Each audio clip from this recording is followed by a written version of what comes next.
So hello everyone, welcome back to Illume biology. Human health and disease chapter 8 class 12 NCERT ही discuss कर रहे हैं आज हम लोग। और आज हम लोग एक बहुत इंपॉर्टेंट टॉपिक डिस्कस करेंगे यहाँ पे, जिसका नाम है मलेरिया।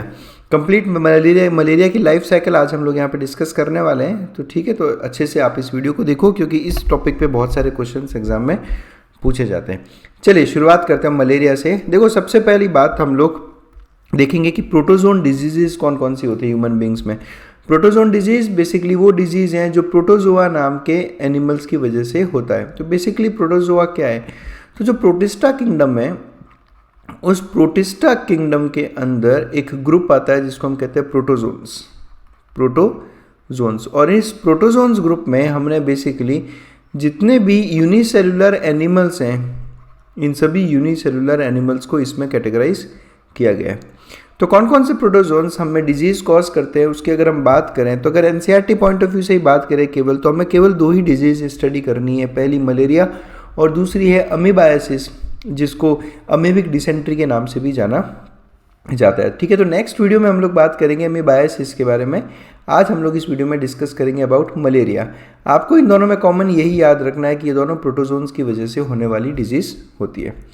चलिए शुरू करें हम लोग मलेरिया। सबसे पहले अगर बात करें पैथोजन की, यानी डिजीज कॉजिंग ऑर्गेनिज्म की, कि मलेरिया कौन कॉज करता है, तो मलेरिया कॉज करता है प्लाज्मोडियम नाम का एक प्रोटोजोन। प्लाज्मोडियम नाम का एक प्रोटोजोन। अब इस प्लाज्मोडियम तो जीनस का नाम हो गया। इस प्लाज्मोडियम में मलेरिया कॉज करने वाले अलग अलग स्पीशीज होती है, जैसे कि प्लाज्मोडियम वाइवेक्स, प्लाज्मोडियम मलेरिया और प्लाज्मोडियम फाल्सीपेरम। प्लाज्मोडियम फाल्सीपेरम जो malaria type of malaria cause करता है उसको कहा जाता है मैलिग्नेंट मलेरिया। ये तीनों species different types of malaria cause करती है। ठीक है, जिसमें सबसे ज़्यादा खतरनाक और जानलेवा, फैटल का मतलब क्या होता है? जानलेवा, जो जान ले सकता है उसको आप कहते हो फैटल। बहुत घातक या बहुत खतरनाक, सबसे ज़्यादा घातक या फैटल मलेरिया कौन सा होता है? मैलिग्नेंट मलेरिया, जो प्लाज्मोडियम फाल्सीपेरम नाम के एक स्पीशी जो है प्लाज्मोडियम की, उससे होता है। अब ये जो प्लाज्मोडियम नाम का प्रोटोजोन है, उसको अपनी लाइफ साइकिल कंप्लीट करने के लिए 2 होस्ट्स की ज़रूरत पड़ती है। It requires 2 hosts for completing life cycle. देखो, इस तरह के बहुत सारे पैथोजेंस आपको मिलेंगे जिनको मल्टीपल होस्ट्स की ज़रूरत पड़ती है लाइफ साइकिल कंप्लीट करने के लिए, यानी एक सिंगल होस्ट से उनकी लाइफ साइकिल कंप्लीट नहीं होती।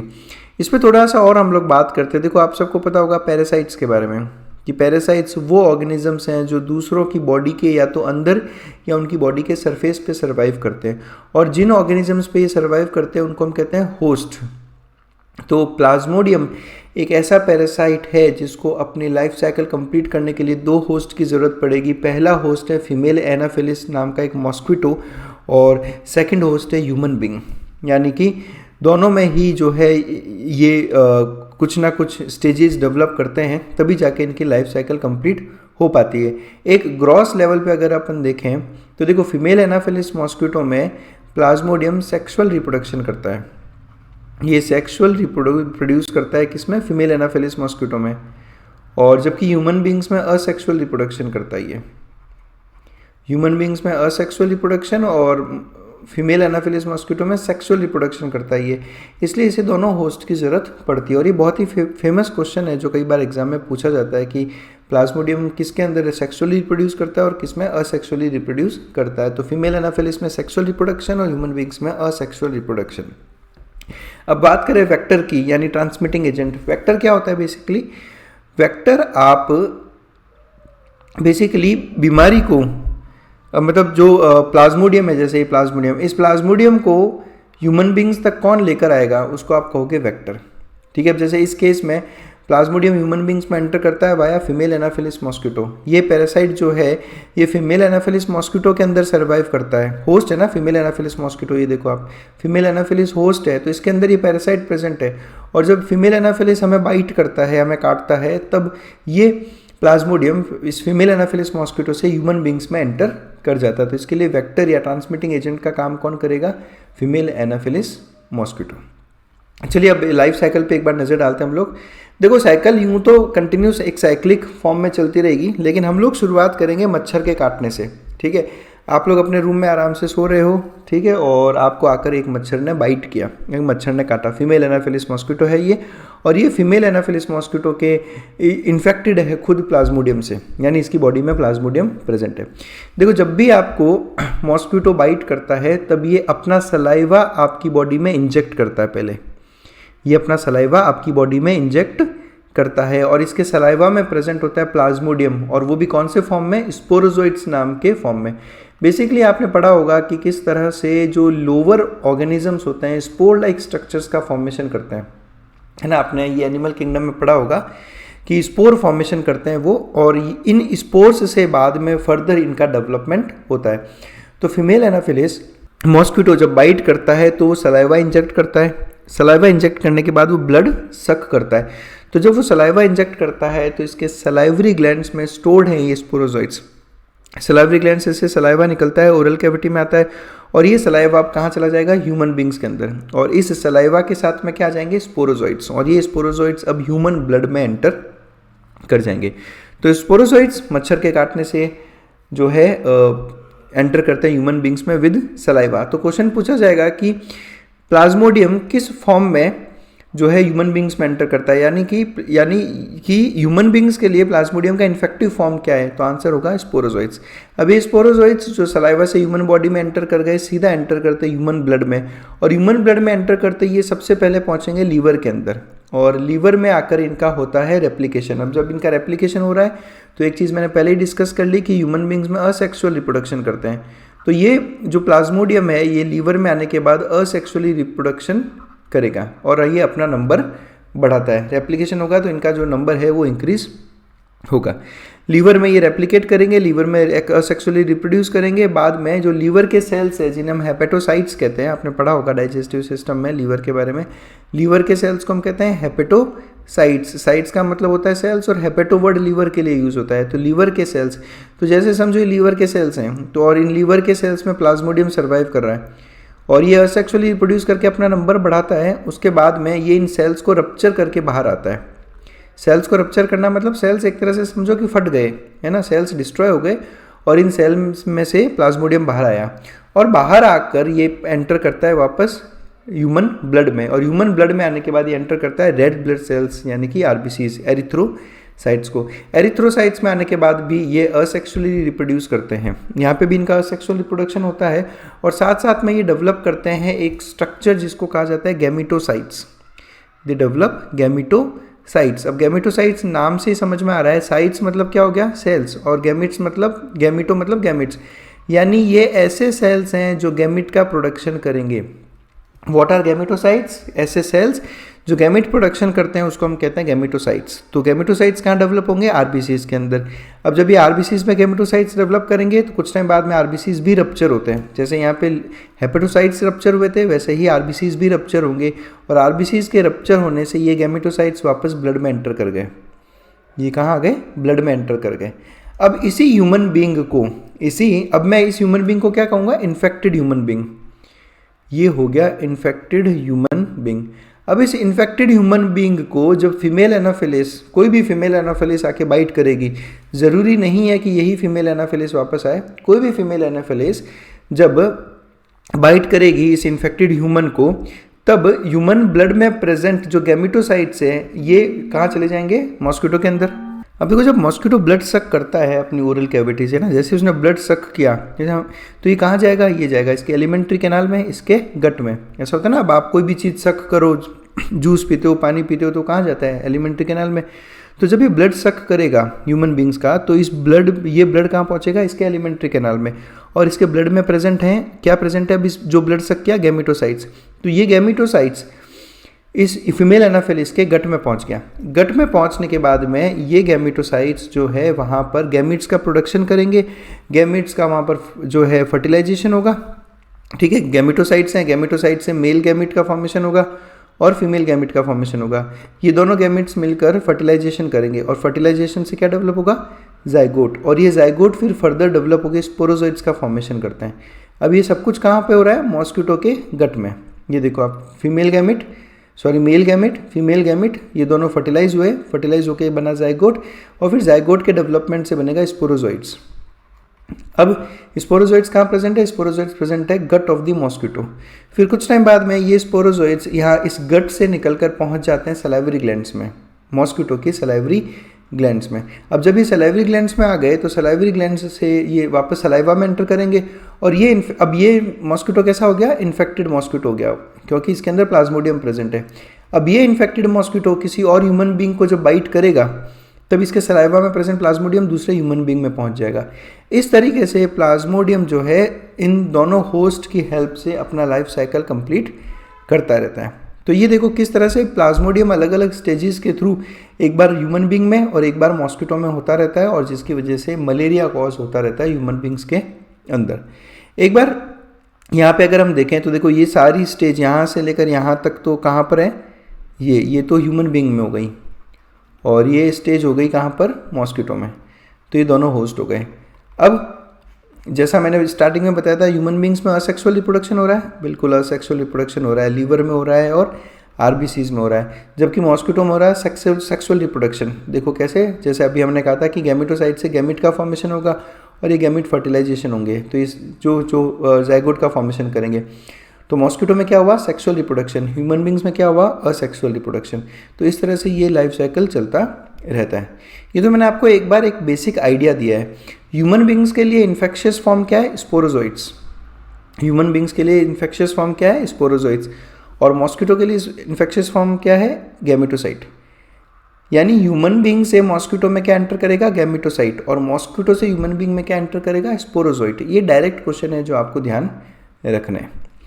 चलिए भी एक बार एनसीईआरटी का पिक्चर देखते हैं हम लोग। ये तो देखो मैंने आपको एक बहुत ग्रॉस लेवल पे बता दिया। अब मैं थोड़ा सा फाइन लेवल पे आऊँगा और एनसीईआरटी के पिक्चर की बात करता हूँ। ये मैंने आपको केवल इसलिए समझाया ताकि आप एक मोटे लेवल पे साइकिल याद कर सको कि मॉस्किटो से स्पोरोजोइट ह्यूमन बींग्स में, ह्यूमन बींग्स के लीवर में, लीवर से आरबीसीज में, आरबीसीज में गैमेटोसाइट डेवलप होंगे। ये गैमेटोसाइट फिर आरबीसी के रप्चर होने से ब्लड में एंटर कर जाएंगे, प्लाज्मा में। फिर जब मॉस्किटो बाइट होगा तब ये gametocytes gut of the mosquito में जाएंगे, वहाँ फर्टिलाइजेशन करेंगे, फिर सलाइवा में स्पोरोजोइड्स पहुँच जाएंगे, फिर ये स्पोरोजोइड्स वापस ह्यूमन बींग्स में। तो इस तरह से ये चलता रहता है। अब एनसीईआरटी में क्या लिखा है वो एक बार हम लोग ये डायग्राम अच्छे से समझ लेते हैं एनसीईआरटी का। देखो एनसीईआरटी यहाँ से शुरू कर रहा हूँ मैं वापस। When the mosquito bites another human, sporozoids are injected with bite। ठीक है, जब मॉस्किटो बाइट करता है तो ये स्पोरोजोइड्स इस बाइट के साथ में ह्यूमन बींग्स में इंजेक्ट कर दिए जाते हैं। ये देखो आप यहाँ पर एक मॉस्किटो शो कर रखा है, फीमेल एनाफिलिस, ये ह्यूमन बींग को बाइट कर रहा है। जब ये इसको बाइट कर रहा है तो इसके बाइट करने की वजह से ये स्पोरोजोइड्स कहाँ एंटर कर गए? ह्यूमन बींग में। यहाँ से ये ब्लड में जाते हैं और ब्लड से होते हुए वो पहुँचते हैं लीवर में। तो पैरासाइट्स जो कि स्पोरोजोइड्स की फॉर्म में है ये लीवर तक पहुँचते हैं वाया ब्लड। क्लियर लिखा है देखो, इन्होंने लीवर में ये स्पोरोजोइड्स शो कर दिए। आगे बढ़ते हैं। The parasite reproduces asexually in liver cells, यानी लीवर के सेल्स में पैरासाइट्स असेक्सुअल रिप्रोडक्शन करते हैं, जिसके बाद में लीवर का सेल यानी हेपेटोसाइट बर्स्ट होता है। ठीक है, बर्स्ट होने की वजह से क्या हो गया? ये जो पैरासाइट्स हैं ये पैरासाइट्स इस लीवर सेल से बाहर आ गए। ये देखो एक नॉर्मल लीवर सेल जिसमें एंटर हुआ, फिर इस लीवर सेल में इन्होंने क्या शो किया कि इनका असेक्सुअल रिप्रोडक्शन हुआ। तो देखो इनका नंबर बढ़ गया यहाँ पे। ये आप अच्छे से डायग्राम देखो, यहाँ पे देखो बहुत कम इन्होंने जो है प्लाज्मोडियम शो कर रखे। ये लीवर सेल में एंटर होते हैं, असेक्सुअली रिप्रोड्यूस करते हैं, अपना नंबर इंक्रीज करते हैं। नंबर जब इनका इंक्रीज हुआ तो कुछ टाइम बाद में हेपेटोसाइट बर्स्ट हुआ। ये देखो ये बर्स्ट शो कर रखा है ना, ये सेल रप्चर हुआ। रप्चर होने की वजह से सारे फॉर्म कहाँ पे आ गए? प्लाज्मोडियम आ गया, एंटर कर गया बाहर। ठीक है, और ये बाहर आने के बाद ये वापस ब्लड में एंटर कर जाते हैं। ब्लड में भी कहाँ एंटर करेंगे? आरबीसी में। तो इन्होंने यहाँ पे आरबीसी शो कर रखा है। देखो यहाँ से ये होते हुए कहाँ पहुँचे? आरबीसी में। आरबीसी में आने के बाद इन्होंने वापस शो किया कि आरबीसी में असेक्सुअली रिप्रोड्यूस करते हैं। ये देखो असेक्सुअल रिप्रोडक्शन करके इनका नंबर इंक्रीज हुआ। डायग्राम बहुत क्लियर है, ये नंबर इंक्रीज हुआ। फिर कुछ टाइम बाद में आरबीसी का हिमोलाइसिस भी होता है वापस। आरबीसी का हिमोलाइसिस होगा, आरबीसी बस्ट हुआ तो ये वापस बाहर आ गया। ये बाहर आएगा आरबीसी से तो कहाँ पहुँचेगा? प्लाज्मा के अंदर। तो लिखा है कि पैरासाइट्स रिप्रोड्यूस असेक्सुअली इन आरबीसीज। बिल्कुल, पैरासाइट्स आरबीसी में भी असेक्सुअल रिप्रोडक्शन करता है। याद रखें ह्यूमन बींग्स में ये पैरासाइट दो जगह असेक्सुअल रिप्रोडक्शन करेगा, लीवर में भी और आरबीसी में भी। बस्टिंग दी आरबीसी बस्ट होगा and causing cycles of fever and other symptoms. देखो यहाँ पर एक इंपॉर्टेंट है, इसको समझो आप। आरबीसीज में ये सर्वाइव कर रहा है, असेक्सुअली रिप्रोड्यूस किया। तो जब ये असेक्सुअली रिप्रोड्यूस करता है यहाँ पर तो ये एक ग्रेन्यूल बनाता है, एक टॉक्सिक ग्रेन्यूल बनाता है जिसको कहा जाता है हीमोजोइन ग्रेन्यूल, हीमोजोइन ग्रेन्यूल। और ये कहाँ पे? आरबीसी के अंदर। जैसे ही आरबीसी बर्स्ट होगा तो आरबीसी का कंटेंट बाहर आ जाएगा और ये हीमोजोइन कहाँ पे आ गया? प्लाज्मा, ब्लड प्लाज्मा में एंटर कर गया आरबीसी से हीमोजोइन। अब हीमोजोइन जैसे ही प्लाज्मा में आएगा या अब जाकर ह्यूमन बींग को या उस पेशेंट को जो है फीवर प्रोड्यूस होगा। यानी कि जो आप मलेरिया पढ़ते हो तो मलेरिया में आप कहते हो कि पेशेंट को जो फीवर है वो हर 3 से 4 दिन में आता है, कंटिन्यूस फीवर नहीं रहता। उसको फीवर तभी आएगा जब आरबीसीज बर्स्ट होंगे, आरबीसीज के बर्स्ट होने की वजह से हीमोजोइन ग्रैन्यूल्स जो है प्लाज्मा में पहुंचेंगे, तब जाकर फीवर प्रोड्यूस होता है। इस तरह के फीवर को हम कहते हैं intermittent fever. Intermittent fever, intermittent मतलब जो लगातार नहीं हो और कुछ पर्टिकुलर टाइम के बाद आए। मलेरिया का ये कैरेक्टरिस्टिक फीचर रहता है कि फीवर कंसिस्टेंट नहीं रहता। हमने टाइफाइड की स्टडी की थी, अगर आपको याद हो तो। उस टाइफाइड में हमने कहा था कि जो फीवर रहता है वो कंसिस्टेंट रहता है, लगातार फीवर रहता है, उसको हाई फीवर रहता है लगातार। जबकि मलेरिया में फीवर लगातार नहीं रहता, ये इंटरमिटेंट होता है और ये तभी होता है जब हीमोजोइन ग्रैन्यूल्स आरबीसीज के बर्स्ट होने की वजह से प्लाज्मा में एंटर करते हैं। तो ये आपको टाइफाइड और मलेरिया में मेन डिफरेंस ध्यान रखना है।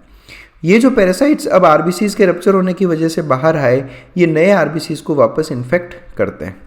तो release parasites infect new red blood cells. तो ये यहाँ से बाहर आए और इन्होंने वापस नए आरबीसी को इन्फेक्ट किया और ये फिर साइकिल चलता रहता है। ये नए से नए आरबीसीज को बार बार इन्फेक्ट करते रहते हैं।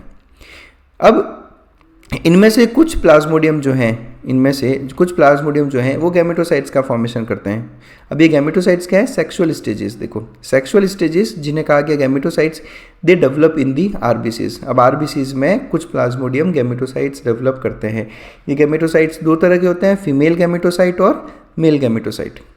क्लियर? मेल गैमेटोसाइट और फीमेल गैमेटोसाइट। जब आरबीसीज रप्चर हुए तो ये मेल और फीमेल गैमेटोसाइट्स कहाँ एंटर कर गए? ये एंटर कर गए प्लाज्मा में। अब जैसे ही वापस मॉस्क्विटो बाइट होगा, ये गैमेटोसाइट्स, भाई मॉस्क्विटो आएगा वो ब्लड सक करेगा, तो इस ब्लड में क्या प्रेजेंट है? गैमेटोसाइट्स। तो ये गैमेटोसाइट्स अब कहाँ पहुँच जाएंगे? मॉस्क्विटो के अंदर। तो female mosquito takes up gametocytes with blood meal, जो इसने ब्लड लिया और तो उसके साथ गैमेटोसाइट्स इसमें एंटर कर गए और एंटर करके कहाँ पहुँचेंगे? इसके एलिमेंट्री कैनाल में या फिर गट के अंदर। तो fertilization and development takes place in the mosquitoes intestine. Mosquito के इंटेस्टाइन में फर्टिलाइजेशन और डेवलपमेंट हुआ। ये पिक्चर देख लो आप क्लियर कि किस तरह से स्पर्म और ओवम का फॉर्मेशन हुआ और फिर फर्टिलाइजेशन होता है। और ये स्पर्म और ओवम गैमेट्स कहाँ से डेवलप होंगे? गैमेटोसाइट्स से। उसके बाद में जब ये जाइगोट बनेगा, जाइगोट से वापस स्पोरोजोइट्स का फॉर्मेशन होगा और ये स्पोरोजोइट्स पहुंच जाएंगे कहाँ पे? सलाइवरी ग्लैंड्स में। तो यहाँ देखो इन्होंने सलाइवरी ग्लैंड का स्ट्रक्चर शो कर रखा है जिसमें डेवलप हो रहे हैं बहुत सारे स्पोरोजोइट्स। ये स्पोरोजोइट्स इन सलाइवरी ग्लैंड्स में सलाइवरी ग्लैंड्स क्या प्रोड्यूस करते हैं? सलाइवा। तो ये सलाइवरी ग्लैंड से जो सलाइवा है वो जाएगा उसकी ओरल कैविटी में, सलाइवा में, और सलाइवा में प्रेजेंट होंगे बहुत सारे स्पोरोजोइट्स। तो mature infective stages called as sporozoites escape from intestine and migrate to the mosquito salivary glands. ये इंटेस्टाइन से होते हुए स्पोरोजोइट्स सलाइवरी ग्लैंड्स में पहुंचेंगे। And when the mosquito bites another human, sporozoites are injected with bite. और ये sporozoites वापस किसी दूसरे ह्यूमन में बाइट के साथ पहुंच जाएंगे। तो इस तरह से एक से दूसरा मॉस्क्विटो इन्फेक्ट होता है, एक ह्यूमन से मॉस्क्विटो इन्फेक्ट होता है, मॉस्क्विटो से ह्यूमन इन्फेक्ट होता है। और ये मलेरिया, ये जो प्लाज्मोडियम है अपना लाइफ साइकिल मूव ऑन करता रहता है, एक से दूसरा, दूसरे से तीसरा, इस तरह से नए इनको जो है होस्ट मिलते रहते हैं। तो ये इसका कंप्लीट लाइफ साइकिल। हालांकि ये बहुत डिटेल में भी है काफ़ी चीज़ें, लेकिन हमें इतना डिटेल में नहीं जाना। अगर आप नीट की प्रिपरेशन कर रहे हो और इतना भी अगर आपने पढ़ लिया, इनफैक्ट मैं तो कहता हूँ अगर आप हायर लेवल पे भी स्टडी कर रहे हो और इतना भी अगर आप एग्जाम में लिख के आते हो तो भी बहुत है आप लोगों के लिए। अब एनसीईआरटी की लाइन्स पढ़ लेते हैं हम एक बार। एनसीईआरटी कह रही है कि Plasmodium enters human body as sporozoites infectious form through bite of infected female Anopheles mosquito. जो हमने डिस्कस किया कि प्लाज्मोडियम ह्यूमन बॉडी में किस फॉर्म में इन्फेक्शन करता है? स्पोरोजोइट्स की फॉर्म में। तो स्पोरोजोइट्स ह्यूमन बींग के लिए इन्फेक्शियस फॉर्म है। ये सीधा सीधा एग्जाम में क्वेश्चन आता है कि ह्यूमन बींग्स के लिए इन्फेक्शियस फॉर्म क्या होता है और ये कैसे पहुंचता है? Through the bite of infected female Anopheles mosquito. Clear? Now parasites initially multiply within the liver cells. सबसे पहले ये कहाँ पे असेक्सुअली रिप्रोड्यूस करेंगे? लीवर में। देखो दो ही जगह है जहाँ पे असेक्सुअल रिप्रोडक्शन होगा, लीवर और आरबीसीज, लेकिन पहले लीवर बाद में आरबीसीज, इसलिए एनसीईआरटी ने साफ साफ लिखा है इनिशियली। तो पैरासाइट्स इनिशियली लीवर में मल्टीप्लाई करते हैं और फिर अटैक करते हैं आरबीसीज को, जिसकी वजह से वो रप्चर हो जाएंगे। अब आरबीसीज का जब रप्चर होगा तो उसकी वजह से एक टॉक्सिक सब्सटेंस रिलीज होता है hemozoin, which is responsible for chills and high fever recurring every 3 to 4 days। जैसा हमने डिस्कस किया कि हीमोजोइन ग्रैन्यूल्स रिलीज होते हैं, जिसकी वजह से हाई फीवर जो है रिकर होता है हर 3 से 4 दिन में। रिकर होना मतलब बार बार होना, है ना, रिपीट होना। हर 3 से 4 दिन में फीवर रिपीट होते हैं। और चिल्स मतलब ठंड लगना। ऐसा होता है ना, कई बार आपको बुखार लगता है तो बुखार लगने के साथ साथ ठंड लगने लगती है, शिवरिंग होने लगती है, बॉडी कांपने लगती है, तो उसको हम कहते हैं फीवर विद चिल्स। तो ये हर 3 से 4 दिन में होता है और ये मलेरिया का एक कैरेक्टरिस्टिक फीचर है। फिर जब मॉस्किटो किसी और इन्फेक्टेड पर्सन को बाइट करेगा तो ये पैरासाइट्स मॉस्किटो की बॉडी में एंटर कर जाएंगे, जहाँ पे इनका फर्दर डेवलपमेंट होता है। पैरासाइट्स फिर वहाँ अंदर जाकर मल्टीप्लाई करते हैं, अपने आप को स्पोरोजोइट्स का फॉर्मेशन करते हैं, जो कि मॉस्किटो की सलाइवरी ग्लैंड में जाकर स्टोर हो जाते हैं। और ये मॉस्किटोज जब दूसरे ह्यूमन बींग को बाइट करते हैं तो स्पोरोजोइट्स वापस ब्लड में इंट्रोड्यूस कर देते हैं। तो ये जो एनसीईआरटी ने अपनी लाइंस लिखी है और ये पूरी लाइफ साइकिल। तो आई होप आप लोगों को लाइफ साइकिल बहुत अच्छे से क्लियर हो गई होगी। अब हम बात करते हैं prevention of mosquito borne diseases की। अब एनसीईआरटी ने मलेरिया तो यहीं कंप्लीट कर दिया, लेकिन एनसीईआरटी ने बाद में एक पैराग्राफ में इसके बारे में बताया कि ऐसी सारी बीमारियां जो मॉस्किटोज़ की वजह से होती है उनको हम कैसे प्रिवेंट कर सकते हैं। ठीक है, तो मलेरिया उसमें से एक है। उसके अलावा डेंगू, चिकनगुनिया, फिलारियासिस, मलेरिया, ये 4 आपको ध्यान रखनी है जो मॉस्किटोज़ की वजह से होती है। कौन कौन सी? मलेरिया, डेंगू, चिकनगुनिया, फिलारियासिस, ये चारों मॉस्किटो बॉर्न डिजीज है। तो इन सब का प्रिवेंशन मैं आपको एक साथ पढ़ा देता हूँ। देखो, इन सब का प्रिवेंशन करने का एक ही तरीका है कि मॉस्किटोज़ को कंट्रोल करो आप, है ना। मच्छरों को कंट्रोल करोगे तो ये डिजीज़ अपने आप जो है फैलेगी नहीं। तो अपना मेन टारगेट क्या होगा? हमें एक तो वेक्टर्स को कंट्रोल करना है, वेक्टर्स को एलिमिनेट करना है, और हमें कंट्रोल करना है उनकी ब्रीडिंग प्लेसेस को, या उनकी ब्रीडिंग प्लेसेस को हमें एलिमिनेशन करना है। ब्रीडिंग प्लेसेस मतलब वो सारी प्लेसेस जहाँ पर ये मॉस्किटोज़ जो हैं ब्रीड करते हैं, है ना। अगर आप उन प्लेसेस को ही कंट्रोल कर लो, एलिमिनेट कर दो, तो मॉस्किटोज़ को ब्रीड करने की जगह नहीं मिलेगी, मॉस्किटोज़ का पॉपुलेशन नहीं बढ़ेगा। ये आपने इस तरह के आजकल बहुत कॉमन देखा होगा आपने, इस तरह से जो गंदगी रहती है ना कहीं पानी जमा हो गया, बरसात का पानी जमा हो जाता है किसी ना किसी छोटे मोटे खड्डों में, ठीक है, या फिर जो इस तरह के कुछ प्लेसेस होते हैं जहाँ हम कचरा डालते रहते हैं, जिसकी वजह से वहाँ पे एरियाज़ डेवलप हो जाते हैं और वहाँ पे जो है पानी जमा हो जाता है बारिश का। तो वहाँ पे क्या होगा, धीरे धीरे आप देखना मॉस्किटोज़ की ब्रीडिंग शुरू हो जाती है वहाँ पे। तो हमें इस तरह के एरियाज़ को कंट्रोल करना है ना। इस तरह के एरियाज़ को कंट्रोल करने के साथ साथ इनको एलिमिनेट करना है। घर के अंदर, ठीक है, आपने जैसे कूलर होता है, हम लोग कूलर की साफ़ सफाई नहीं करते, कूलर में पानी भरा पड़ा है, ठीक है, या फिर घर के अंदर कुछ इस तरह के गमले हैं जिनमें जो खाली पड़े हैं, या फिर केवल गमले नहीं, आप समझो घर के अंदर बाहर या कहीं टायर्स पड़े हैं, या ऐसी कोई भी चीज़ जिसमें पानी भर गया है बरसात का, ठीक है, और वो इसी तरह से खुला पड़ा है आपकी छतों पे, गार्डन में, घर के अंदर कहीं पे भी, तो वहाँ पे मॉस्किटोज़ ब्रीड करेंगे ही करेंगे। तो हमें सबसे पहले ज़रूरी क्या है, हमें सबसे पहले ये ज़रूरी है कि कहीं पे भी पानी को स्टैग्नेट नहीं होने दें। स्टैग्नेट का मतलब होता है जमा होना। कहीं पे भी पानी को जमा नहीं होने दें, रेजिडेंशियल एरिया के अंदर या रेजिडेंशियल एरिया के आसपास, क्योंकि जब यहाँ पे पानी जमा होता है तो आराम से मॉस्किटोज़ जो है ब्रीड कर सकते हैं। तो हमें ये एक कंट्रोल करना होगा। उसके अलावा आपके घरों में जो कूलर होते हैं उन कूलर की आप रेगुलर क्लीनिंग करते रहो, क्योंकि ये बहुत परफेक्ट प्लेस है मॉस्किटोज़ की ब्रीडिंग के लिए। पानी हमेशा उनमें भरा ही रहता है तो मॉस्किटोज़ आराम से ब्रीड करते हैं। आप लोग देखना आपके कूलरों में काफ़ी मच्छर जमा होते रहते हैं। तो आपको सबसे पहले तो ये कंट्रोल करना है। उसके बाद में आप ने बहुत से घरों की बालकनीज़ में इस तरह की एक जाली देखी होगी, ये देखो आप, ये इस तरह की जालियाँ लगा देते हैं लोग बालकनी में, ताकि जो है मॉस्किटोज़ जो है अंदर एंटर नहीं कर पाए और वेंटिलेशन भी होता रहे। नहीं तो जनरली क्या होता है, समझो अगर हम इसको पूरा ही क्लोज कर दें तो जो वेंटिलेशन है यानी हवा का आना जाना वो रुक जाता है। तो आपको अगर बालकनी भी रखनी है, वेंटिलेशन भी रखना है और उसके साथ साथ हमें कंट्रोल करना है, तो इस तरह की जालियाँ जो है आजकल आपने घरों में देखी होगी। और नहीं तो आप अपने बेड पे भी इस तरह की मॉस्किटो नेट लगा सकते हो, ताकि आप आराम से जब सोएं तो मॉस्किटोज़ आपके आसपास नहीं भटकें। तो आप मॉस्किटो नेट्स का यूज़ करें। उसके अलावा आपने देखा होगा कि घरों में दरवाज़ों पर और खिड़कियों में इस तरह की जालियाँ लगी होती हैं। आजकल तो खिड़कियों में या दरवाज़ों में ही हम लोग इस तरह की इनबिल्ट जाली लगा देते हैं। ये जो है ना, ये जालियाँ लगी हुई अंदर की तरफ। अब आप इनको आराम से बंद कर लें ताकि वेंटिलेशन भी होता रहे, हवा खिड़की से अच्छी हवा भी आती रहे और आपको मच्छर भी अंदर एंटर नहीं करें। तो doors and windows should be provided with wire mesh, इसको वायर मैश कहते हैं, यानी वायर की जाली basically, to prevent entry of mosquitoes. उसके अलावा एक बहुत इंपॉर्टेंट क्वेश्चन भी है, ये एक फ़िश है जिसका नाम है गैम्बूशिया। बेसिकली जो घरों के आसपास अगर कोई तालाब है जहाँ पे आपको लगता है कि मच्छर ब्रीड कर रहे हैं आपके आसपास, तो देखो उन तालाब की तो हमें ज़रूरत पड़ेगी, है ना, पीने का पानी वगैरह सब वहीं से आता है। लेकिन एक गैम्बूशिया नाम की फ़िश है जो कि मॉस्किटो के लार्वा पे सर्वाइव करती है, ये मॉस्किटो के लार्वा को खाती है, फीड करती है उनको। तो अगर हम हमारे आसपास के पॉन्ड्स में, लेक्स में इस तरह की गैम्बूशिया मछलियों को ब्रीड करें, उनको छोड़ दें, तो ये गैम्बूशिया मॉस्किटो के लार्वा को पे फीड करती है और मॉस्किटो की पॉपुलेशन को कंट्रोल करने में हेल्प करती है। बहुत इंपॉर्टेंट क्वेश्चन है ये, और बहुत जगह पर जो है इसको यूज़ किया जाता है। नीट में कई बार ये क्वेश्चन आया है गैम्बूशिया के ऊपर। और उसके अलावा अगर आसपास किसी एरियाज़ में अगर पानी जमा हो गया है बड़े लेवल में, कि डिचेज़ में या ड्रेनेज एरियाज़ में या आसपास के स्वैम्प एरियाज़ में कहीं पे अच्छा खासा पानी जमा है, और अगर आपको लगता है कि इतना पानी कंट्रोल करना मुश्किल है, तो वहाँ पर आप इंसेक्टिसाइड्स को स्प्रे करें। इंसेक्टिसाइड्स मतलब ऐसे केमिकल्स जो इंसेक्ट्स को ख़त्म करते हैं, उनको आप इंसेक्टिसाइड्स कहते हैं। तो उन इंसेक्टिसाइड्स को स्प्रे करना होता है। उन इंसेक्टिसाइड्स को स्प्रे करने से वहाँ पर जो इंसेक्ट्स है, जो मॉस्किटोज़ है, वो सर्वाइव नहीं करेंगे। इसके अलावा आपने देखा होगा कि आपके शहरों में जो नगर निगम रहता है वो एक धुआं छोड़ता है ना, आपके वो सड़क पे घूमता रहता है और उसमें से धुआं निकलता रहता है, फॉगिंग कहते हैं उसे। तो इस तरह की फॉगिंग करते हैं ताकि इंसेक्ट्स जो है वो सर्वाइव नहीं करें। तो इस तरह से हम लोग जो मॉस्किटो बॉर्न डिजीज़ जितने भी हैं उनको प्रिवेंट कर सकते हैं।